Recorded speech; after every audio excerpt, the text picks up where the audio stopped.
පද්ධතියක් කොටස් කීපයකින් සමන්විත වෙනවා. ධෘතාංග, ජීවාංග, ස්ථිරාංග, මෘදුකාංග. අපි දැන් මේ එකිනෙක කොටස් හඳුනා ගනිමු. ධෘතාංග හાર્ඩ්වෙයා. ඔයාලා කලින් මේ වචනේ අහලා තියෙනවා. ධෘතාංග කියන්නේ අතින් ස්පර්ශ කළ හැකි පරිගණක පද්ධතියක සියලුම භෞතික කොටස් වලට. ධෘතාංග සඳහා උදාහරණ අපි දැන් බලමු. hard disk, keyboard, mouse, monitor, printer, speaker, RAM, pen drive. ජීවාංග. ජීවාංග කියන්නේ පරිගණකය භාවිතා කරන පුද්ගලයා. මේ තියෙන්නේ ROM එකක්. ROM එක ගැන අපි කලින් පාඩම් වලදී කතා කරලා තියෙනවා. පොඩ්ඩක් අපි මේ මතකය අවදි කරගමු. ROM එක කියන්නේ පාඨන මාත්‍ර මතකයට. ඒක ප්‍රාථමික මතකයක්. read only memory කියන එක කෙටි කරලා තමයි ROM කියන්නේ.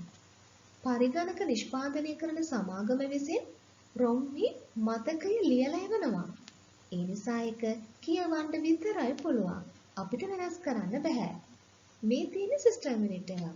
මේ සිස්ටම් යුනිට් එකේ ඇතුළ. ඒක ඇතුලේ තියෙනවා මදර් බෝඩ් එක. ROM තියෙන්නේ මේ මදර් බෝඩ් එකේ. ඒ කියන්නේ මෙන්න මේ හරියේ. ROM එකේ මොනවද තියෙන්නේ? ROM එකේ තියෙන්නේ BIOS. BIOS කියන්නේ මොනවද? BIOS කියන්නේ basic input output system කියන එක. ඒ කියන්නේ මූලික ආදාන ප්‍රතිදාන පද්ධතිය කියන එක. ඒ කිව්වේ පරිගණකයක් ක්‍රියාත්මක වෙන්න අවශ්‍ය මූලික උපදෙස් ටික. එහෙනම් ස්ථිරාංගයක් කියලා කියන්නේ මොකටද? ස්ථිරාංගයක් යනු පාඨන මාත්‍ර මතකයේ ස්ථාපිත පරිගණකයේ මූලික ක්‍රියාත්මක වීමට අදාළ උපදෙස් වේ. සරලව කිව්වොත් පරිගණකයක් ස්ටාර්ට් වෙන්න අවශ්‍ය මූලික උපදෙස් ටික. ඒ උපදෙස් ටික ලියලා එවන්නේ පරිගණක නිෂ්පාදනය කරන සමාගම. මෘදුකාංගයක් යනවා. මෘදුකාංගයක් කියන වචනය ඔයාලට අලුත් වචනයක් වුණාට ඔයාලා අහලා තියෙනවනේ software කියන වචනේ. එහෙමත් නැත්නම් apps කියන වචනේ. සරලව කිව්වොත් app එකක් කියන එක තමයි මෘදුකාංගයක් කියන්නේ. අපි හැම වෙලාවෙම පරිගණකයේ ලව්වලා මොකක් හරි වැඩක් කරව ගන්නවා. ඉතින් පරිගණකෙට එහෙම වැඩක් කරන්න කිව්වට එයාට හිතලා ඒ වැඩේ කරන්න බෑ. අපිට ඒ වැඩේ කරගන්න ඕන වුණා ඊට කලින් ඊට අදාළ උපදෙස් ටික පරිගණකයට අපි ලබා දෙන්න ඕනේ. ඉතින් මේ උපදෙස් අඩංගු පරිගණක වැඩසටහනකට තමයි කියන්නේ මෘදුකාංගයක් කියලා. මෘදුකාංග හදන්නේ මෘදුකාංග ඉංජිනේරුවරු. එයාලා ඒවා හදන්නේ පරිගණක භාෂාවකින්. අපිටත් පුළුවන් පරිගණක භාෂාවක් ඉගෙනගෙන මෘදුකාංග හදන්න. එහෙනම් අපි බලමු මෘදුකාංගයක් කියන්නේ මොකක්ද? පරිගණකයෙන් යම්කිසි කාර්යභාරයක් කරගෙන යාම සඳහා පරිගණක භාෂා භාවිතා කරමින් පරිගණකයට ලබා දෙන උපදෙස් හා විධාන මාලාවක්. මෘදුකාංග ප්‍රධාන කොටස් දෙකයි. පද්ධති මෘදුකාංග, යෙදවූ මෘදුකාංග. පද්ධති මෘදුකාංග ප්‍රධාන කොටස් තුනකට බෙදෙනවා. මෙහෙයුම් පද්ධතිය, උපයෝගිතා මෘදුකාංග, භාෂා පරිවර්තක මෘදුකාංග.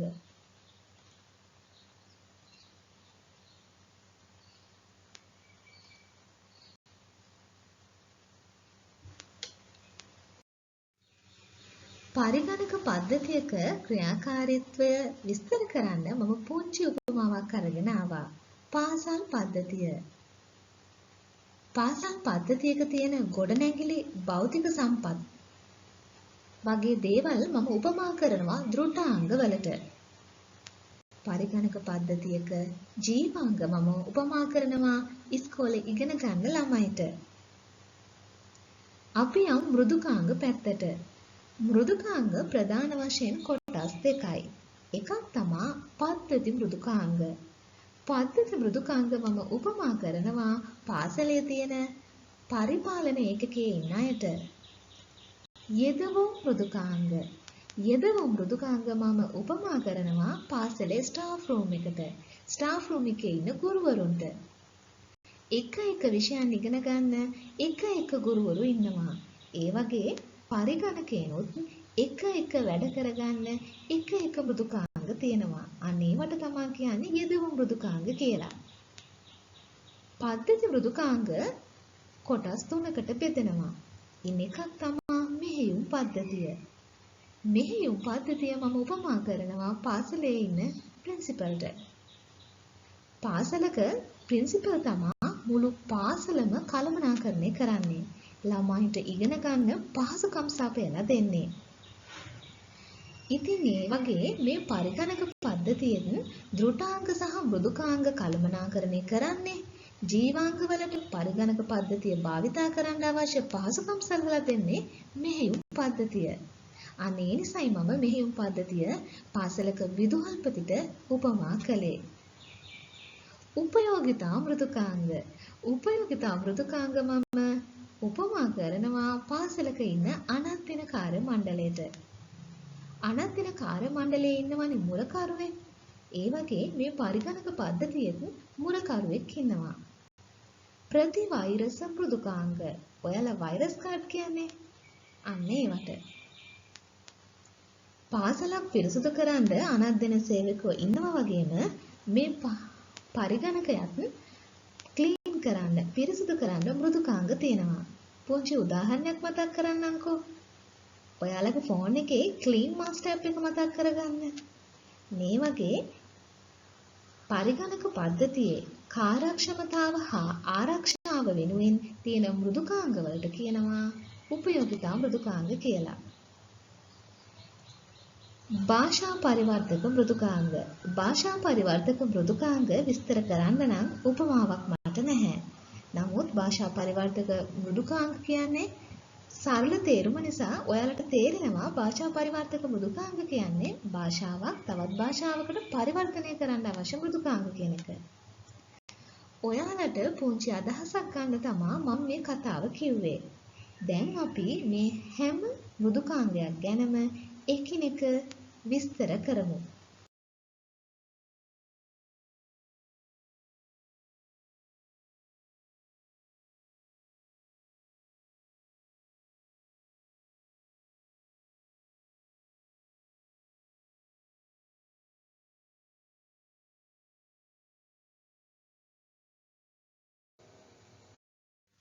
යෙදුම් මෘදුකාංග. යෙදුම් මෘදුකාංගය අනුව පරිගණකය ඇසුරෙන් අපට එදිනෙදා කාර්යයන් ඉටු කර ගැනීමට භාවිතා කරන මෘදුකාංගයි. අපි පරිගණකය ලව්වලා මොකක් හරි වැඩක් කරව ගන්නවනේ. අන්න එතකොට අපට ඕන වෙන්නේ යෙදුම් මෘදුකාංග. එක වැඩ කරගන්න, එක කාර්යයන් කරගන්න, එක මෘදුකාංග තියෙනවා. උදාහරණයක් විදිහට අපිට ගණන් හදන්න ඕනේ වුණාම අපි භාවිතා කරන යෙදුම් මෘදුකාංගය තමයි කැල්කියුලේටරය. යෙදුම් මෘදුකාංග සඳහා උදාහරණ දැන් අපි බලමු. වදන් සැකසීමේ මෘදුකාංග, විද්‍යුත් පැතුරුම්පත් මෘදුකාංග, ඉලෙක්ට්‍රෝනික සමර්පණ මෘදුකාංග, දත්ත සමුදාය කළමනාකරන මෘදුකාංග, චලරු නිර්මාණය කරන මෘදුකාංග, දෘශ්‍ය පසුරු නිර්මාණය කරන මෘදුකාංග, පරිගණක ක්‍රීඩා, වෙබ් අතරික්සු. භාෂා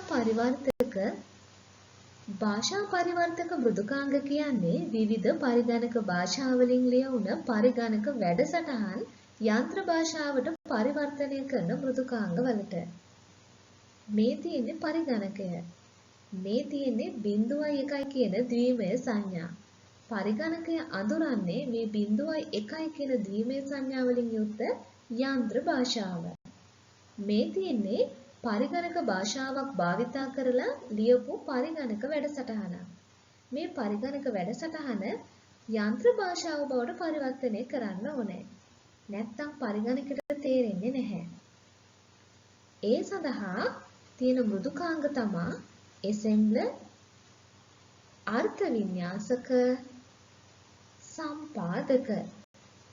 එහෙනම් assembler අර්ථ වින්‍යාසක සම්පාදක කියන්නේ භාෂා පරිවර්තක මෘදුකාංග වලට උදාහරණ.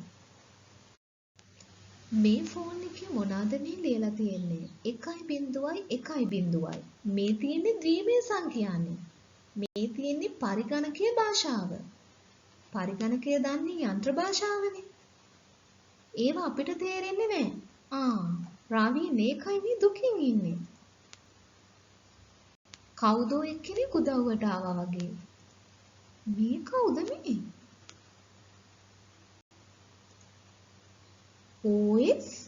OS කියන්නේ මෙහෙයුම් පද්ධතිය.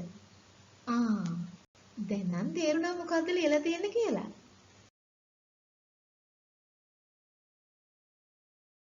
රවීන්ට ෆොටෝ එකක් ගන්න ඕන වෙලා. රවීන් කාටද මේක කියන්නේ? රවීන් එක කියන්නේ ඔපරේටින් සිස්ටම් එකට. ඒ කියන්නේ මෙහෙයුම් පද්ධතියට කියනවා. එතකොට මෙහෙයුම් පද්ධතිය ෆෝන් එකට කියනවා අපේ සෙට ෆොටෝ එකක් ගන්න කැමරාව ඔන් කරන්න කියලා. එතකොට ෆෝන් එක කැමරාව ඔන් කරනවා. දැක්ක නේද? මෙහෙයුම් පද්ධතියක් කියන්නේ මොකක්ද කියලා ඔයාලට පුංචි අදහසක් ගන්න තමයි මම මේක ඉදිරිපත් කළේ. පරිගණකයේ ආරම්භක ක්‍රියාවලිය. අපි දැන් බලමු. පරිගණකයේ ආරම්භක ක්‍රියාවලිය කියලා කියන්නේ අපි පරිගණකයක් ඔන් කරනවනේ. ඔන් කරපු ගමන් මොකද්ද වෙන්නේ? ඒකෙදි වෙන්නේ hard disk එකේ තියෙනවා අපේ operating system එක. එහෙමත් නැත්නම් මෙහෙයුම් පද්ධතිය. මේ මෙහෙයුම් පද්ධතිය RAM එකට ප්‍රවේශණය වෙනවට තමයි කියන්නේ booting ක්‍රියාවලිය කියලා. මෙය පියවර කිහිපයක් ඔස්සේ සිදු වෙනවා. අපි දැන් ඒ බලමු. ඔන්න කම්පියුටර් එකේ ස්විච් එක අපි ඔන් කරා. දැන් ස්විච් එක ඔන් කරපු ගමන්ම මධ්‍ය සැකසුම් ඒකකය මගින් BIOS ප්‍රවේශණය කරගන්නවා.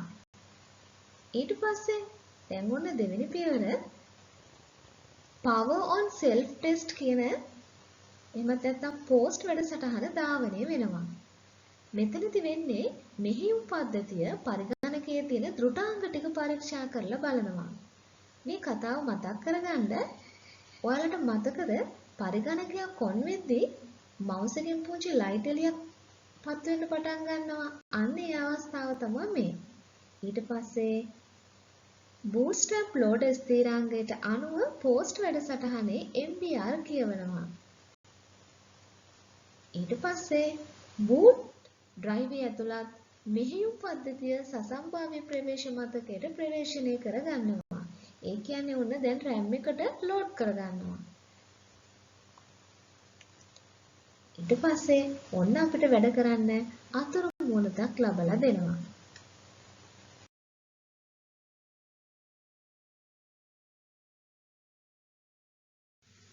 මේ අනුව බලන කල මෙහෙයුම් පද්ධතිය කියලා කියන්නේ සරලව කිව්වොත් මෘදුකාංගයක්.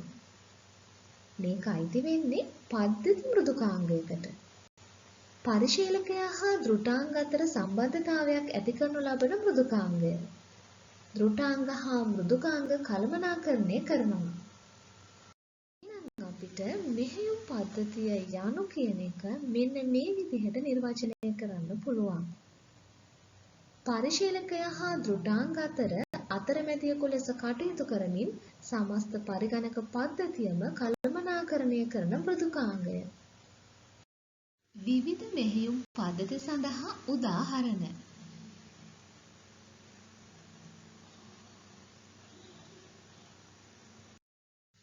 අපි භාවිතා කරන හැම මෘදුකාංගයක්ම එක්ක හිමිකම් ආශ්‍රිත මෘදුකාංගයක් නැත්නම් විවෘත මූලාශ්‍ර මෘදුකාංගයක්. හිමිකම් ආශ්‍රිත මෘදුකාංගයක් කියලා කියන්නේ යම්කිසි පාර්ශවයකට නීති අනුකූල අයිතියක් තියෙන මෘදුකාංගවලට. ඉතින් අවසරයකින් තොරව මේ මෘදුකාංග වෙනස් කරන්න බෙදා හරින්න නීතියෙන් තහනම්. උදාහරණයක් විදිහට Windows විවෘත මූලාශ්‍ර මෘදුකාංග. මේ මෘදුකාංග නීති අනුකූල අයිතියකට හිමිකම් නොකියන මෘදුකාංග. ඉතින් මේවා බෙදා හරින්න සංස්කරණය කරන්න අවසරයක් අවශ්‍ය නැහැ. මේවට කියනවා නිදහස් මෘදුකාංග කියලා. උදාහරණයක් විදිහට Linux දක්වන්න පුළුවන්. උපයෝගිතා වැඩසටහන්. පරිගණකයේ ආරක්ෂාව, කාර්යක්ෂමතාව හා වේගය වැඩි කරනු ලබන මෘදුකාංග උපයෝගිතා මෘදුකාංග ලෙස හඳුන්වනවා. අපි බලමු අපේ පරිගණකයේ තියෙන උපයෝගිතා වැඩසටහන් මොනවද කියලා. උපස්ථ මෘදුකාංග. උපස්ථ මෘදුකාංග කියන්නේ ගොනු පිටපත් කිරීමට හා දෘಢ තැටිවල උපස්ථ ලබා ගැනීමට උදව් වන උපාංගවලට. දැන් මේ උපස්ථ කියලා කියන්නේ තවත් පිටපතක් කියන අර්ථය. තවත් කොපියක්. ඊළඟ තැටි සුපරීක්ෂණය. තැටිවල දෝෂ සහිත ප්‍රදේශ පරීක්ෂා කිරීමේ මෘදුකාංග.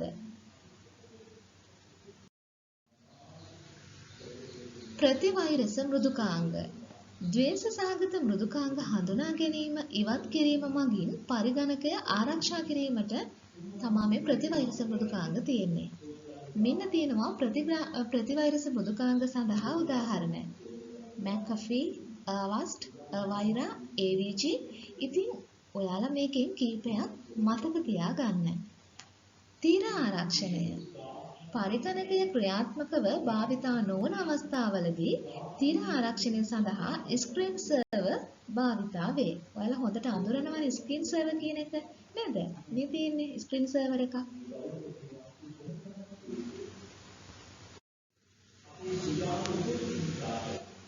ගොනු දත්ත සංකෝචනය. වැඩි ආචරණ ධාරිතාවක් සහිත ගොනු සංකෝචනය කර අඩු ධාරිතාවක් සහිත ගොනු බවට පරිවර්තනය කරනවා. පරිගණක ජාලවල සම්බන්ධතාවය විශ්ලේෂණය කිරීම, දත්ත හුවමාරුව පරීක්ෂා කිරීම වගේ දේවල් කරන්න උපයෝගිතා මෘදුකාංග තියෙනවා. දත්ත හා ගොනු පිටපත් කිරීම, කැපීම හා ඇලවීම සඳහා කෙටි කාලීනව තැන්පත් කර තබා ගැනීමට ක්ලිප්බෝඩ් මගින් සිදු වෙනවා. මේ තියන්නේ ඔයාලගේ පරිගණකයේ දක්නට ලැබෙන ක්ලිප්බෝඩ් වැඩසටහන. කාර්ය කළමනාකරු, ඒ කියන්නේ ටාස්ක් මැනේජර් මගින් පරිගණකය තුළ ක්‍රියාත්මක වන ලේඛන සහ ක්‍රියාවලින් පිළිබඳව තොරතුරු සපයනවා. ඒ කියන්නේ පරිගණකයේ සාමාන්‍ය තත්ත්වය පෙන්වන්න කරනවා මේ ටාස්ක් මැනේජර් කියන මෘදුකාංගය මගින්. මේ තියෙන්නේ ඔයාලගේ පරිගණකයේ දක්නට ලැබෙන ටාස්ක් මැනේජර් software එක. මේවා ඔක්කොම උපයෝගිතා වැඩසටහන්. උපයෝගිතා වැඩසටහන් පිළිබඳව ඔයාලා දැන් ඉගෙන ගත්තා. නමුත් 10 ශ්‍රේණියේ විෂය නිර්දේශයේ විශේෂයෙන් ඉගෙන ගන්න ඕන උපයෝගිතා වැඩසටහන් 3ක් තියෙනවා. ඒ තමයි පාංගු බෙදීම, ආකෘතිකරණය, ප්‍රතිභාගීකරණය. මේ මාතෘකා තුන ඔස්සේ සෑම විභාගයකටම වගේ ප්‍රශ්න එනවා. ඒ නිසා අපි මේ මාතෘකා තුන පිළිබඳ පුළුල් ලෙස ඉගෙන ගනිමු. දෘಢ තැටියක් අවශ්‍ය පරිදි කොටස් වලට බෙදා වෙන් කිරීම තමයි දෘಢ තැටියක් පංගු කිරීම කියලා කියන්නේ. මේ තියෙන්නේ hard disk එකක්. මේ hard disk එක මේ තියෙන්නේ hard disk එකක් කොටස් කරලා තියෙන ආකාරය.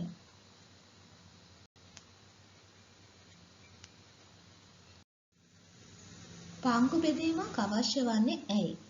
අපි බලමු. පරිගණකයේ තැන්පත් කරනු ලබන දේවල් වෙන්වෙන්ව තැන්පත් කර ගැනීමට. පරිගණකයේ මෙහෙයුම් පද්ධති එකකට වඩා ස්ථාපනය කිරීමට. මෙහෙයුම් පද්ධතිය අවශ්‍යතා සම්පූර්ණ කිරීමට. දෘಢ තැටියක් පාංගු බෙදද්දී අපි අවධානය යොමු කළ යුතු කරුණු කිහිපයක් මම සඳහන් කරන්නම්.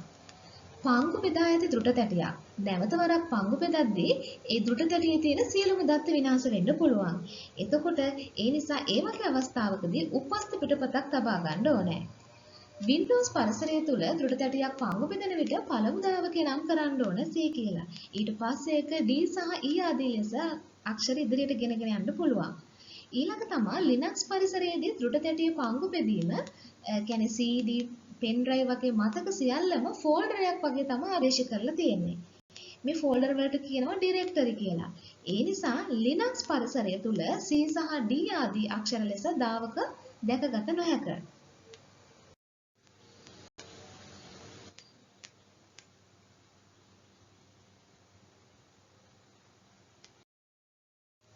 ඔයාලගේ පරිගණකයත් පංගු බෙදලා තියෙන ආකාරය බලා ගන්න ඔයාලා කැමති ඇතිනේ. එහෙනම් ඔයාලගේ පරිගණකයේ තියෙනවා this PC කියලා icon එකක්. ඒක හොයාගෙන ඒක right click කරන්න. ඊට පස්සේ open යන්න. open ගියාට පස්සේ මෙන්න තියෙනවා දාවක ටික. මෙහි C සහ D කියන අක්ෂර වලින් පෙන්වන්න කරන්නේ ඔයාලගේ hard disk එක පංගු බෙදලා තියෙන ආකාරය. E අක්ෂරයෙන් පෙන්වන්න කරන්නේ pen drive එක. F කියන දාවකයෙන් පෙන්වන්න කරන්නේ CD. ඔයාලා කැමති නම් CD විතරක් නෙවෙයි CD, E, F ආදී ලෙස ඔයාලගේ hard disk එක පංගු බෙදා ගන්න පුළුවන්. එතකොට pen drive එකේ අක්ෂරය වෙනස් වෙනවා. හොඳට මතක තියාගන්න. හැබැයි අක්ෂරේ පටන් ගන්න ඕනේ C අකුරෙන්.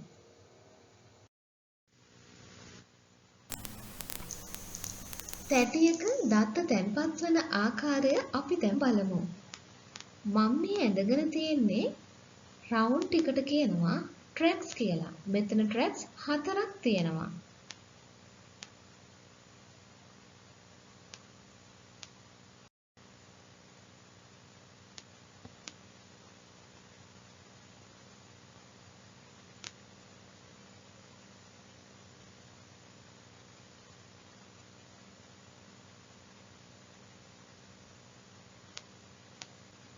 මම දැන් මේ නිර්මාණය කළේ සෙක්ටර් එකක්.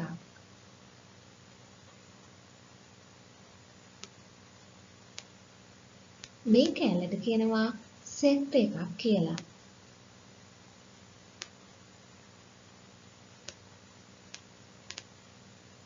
මේ මම කහ පාටින් නිරූපණය කරේ ට්‍රැක් සෙක්ටර් එකක්.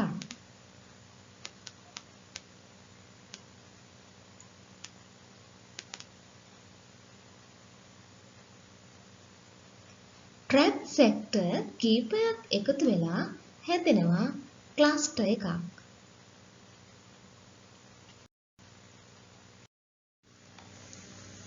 තැටියක දත්ත තැන්පත් වන ආකාරය අපි එකිනෙක බලමු. A කියන දත්තය.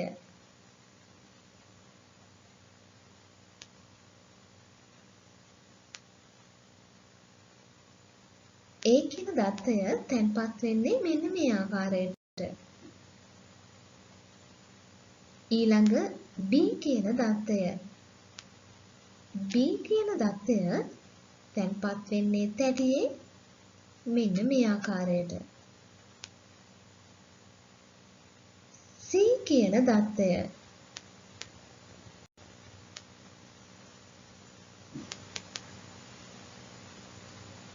C කියන දත්තය තැටියේ තැන්පත් වෙන්නේ මෙන්න මේ ආකාරයට.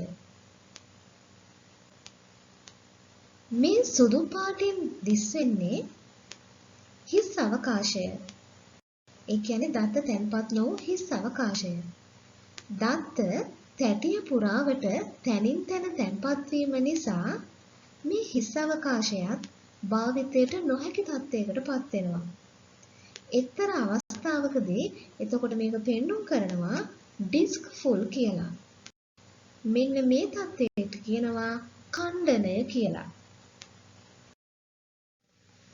මේ විදිහට ඛණ්ඩනය හේතුවෙන් ගොනුවක් කියවීමට උත්සාහ කිරීමේදී එහි කොටස් එක දිගට නොපිහිටීම නිසා කියවීම සඳහා වැඩි කාලයක් ගත වෙනවා. මේකත් පරිගණකයේ කාර්යක්ෂමතාවය අඩු වෙන්න එක හේතුවක් වෙනවා. එහෙනම් මේ ඛණ්ඩනය නැති කරගන්න හොඳම පියවර තමයි ප්‍රතිභාගීකරණය කිරීම. එහෙමත් නැත්නම් ප්‍රතිඛණ්ඩනය කිරීම. අපි දැන් බලමු ප්‍රතිභාගීකරණය කරාට පස්සේ දත්ත තැන්පත් වෙන්නේ කොහොමද කියලා.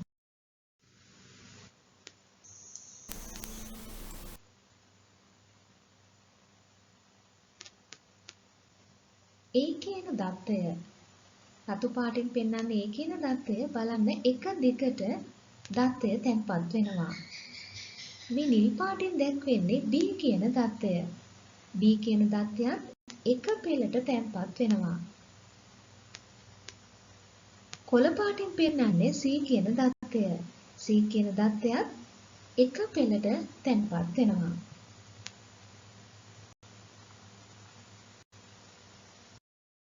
ප්‍රතිභාගීකරණයට පෙර සහ පසු තැටිය දිස්වන ආකාරයයි මේ.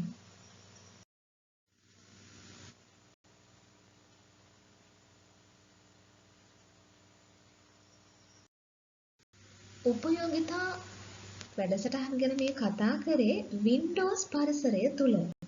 නමුත් Linux මෙහෙයුම් පද්ධතියේ නම් ප්‍රතිභාගීකරණයට අමතර වැඩසටහන් අවශ්‍ය වෙන්නේ නැහැ.